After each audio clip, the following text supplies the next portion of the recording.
করবে ওই যুবকটাকে জবাই করতে পারবে না।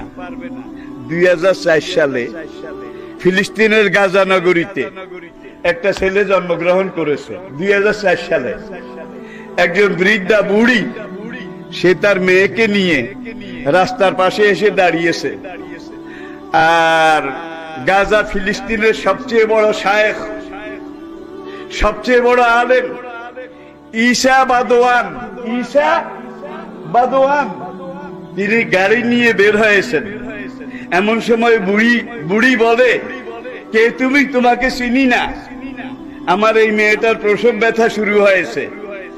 খুব খুশি হতাম, দোয়া করতাম আমি মা এবং মেয়ে দুইজনকে যদি হাসপাতালে পৌঁছাই দিতে। ঈসা বাদওয়ান তিনি এখনো জীবিত আছেন, পড়েন আলহামদুলিল্লাহ। ফিলিস্তিন জেরুজালেমের সবচেয়ে বড় মুফতি আজম, তিনি নিজে ওই মা মেয়ে তাদেরকে গাড়িতে তুলে হাসপাতালে নিয়ে গেলেন। সেখানে নামিয়ে দিয়ে মা মেয়ে হাসপাতালে গেল, আর ঈসা বাদওয়ান গাড়ি নিয়ে সেখানে 1 ঘন্টা অপেক্ষা করলেন।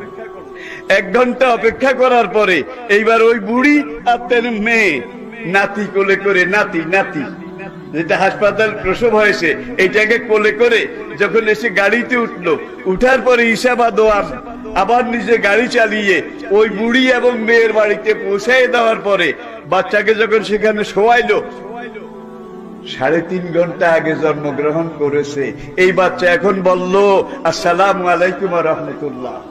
আল্লাহু আকবার, আল্লাহু আকবার, আল্লাহু আকবার।